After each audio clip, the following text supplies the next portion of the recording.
Hello, my name is Urban Fowl. This is my ComSci in Action Week 3 video.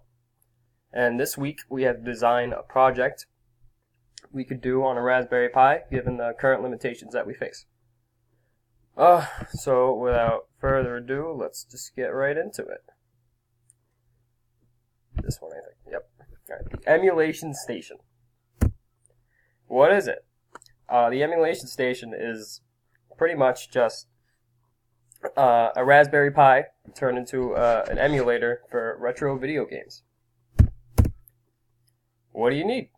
You basically just need the standard shit you need for almost any Raspberry Pi. Keyboard, SD card, power supply, display, and if you want, you can get a controller. But you could very well just play it with a keyboard. How do you do it? It's pretty simple. You download the RetroPie SD card image and install it to the Pi. RetroPie is,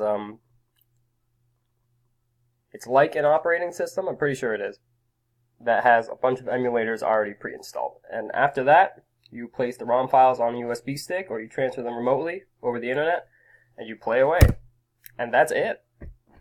I chose this because it's pretty simple and it's something I'd probably actually use the Raspberry Pi for.